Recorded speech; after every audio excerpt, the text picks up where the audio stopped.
Be like a duck, paddling and working very hard inside the water. But what everyone sees is a smiling and calm face. The nearer a man comes to a calm mind, the closer he is to strength.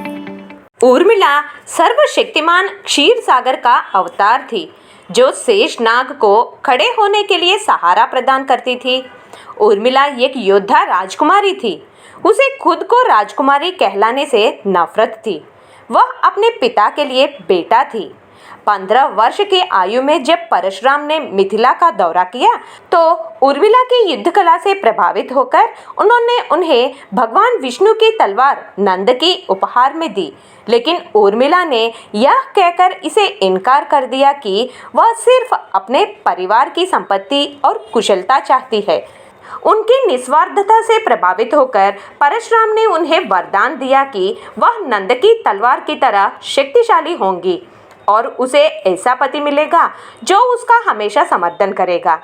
वह एक महान चित्रकार थी। वह आर्यावर्त की सबसे बेहतरीन वाद विवादकर्ताओं में से एक थी। उन्होंने गार्गी, महर्षि यज्ञवल्क्य, अत्रि मुनि, ब्रह्मचारिणी वसुंधरा आदि अनेक शास्त्रार्थियों को छोटी उम्र में ही परास्त किया। वह हमेशा गार्गी की प्रशंसा करती थी और उनके जैसा बनना चाहती थी। श्री राम, लक्ष्मण, सीता वनवास जाने के बाद वह उर्मिला ही थी जिन्होंने अपने घर और राज्य को संभाला, क्योंकि भरत और शत्रुघ्न को अयोध्या लौटने में 15 दिन लग गए। उसे सीता से वरदान मिला था कि वह एक ही समय में 3 काम कर सकती है। जब मेघनाद की शक्ति ने लक्ष्मण पर हमला किया तो हर कोई टूट गया था, लेकिन केवल वह थी जिसने उम्मीद नहीं खोई। 14 वर्ष के वनवास के दौरान उन्होंने कभी भी आंसू की एक बूंद भी नहीं बहाई। दशरथ महाराज की करीबी होने के बावजूद उनकी मृत्यु समय पर भी वह दृढ़ थी और अपनी तीनों माताओं को सांत्वना दी। सीता के धरती में समाने के बाद वह लवकुश की मां बनी, छोटी मां नहीं।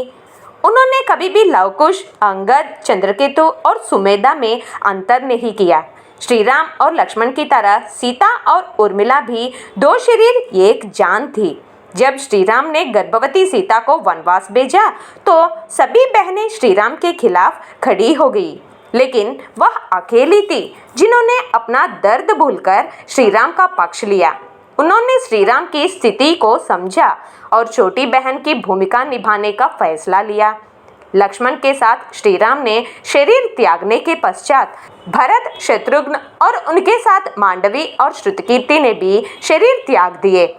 अपने बच्चों को मार्गदर्शन करने का सीता को दिए वचन के कारण उर्मिला अकेली जीवित थी।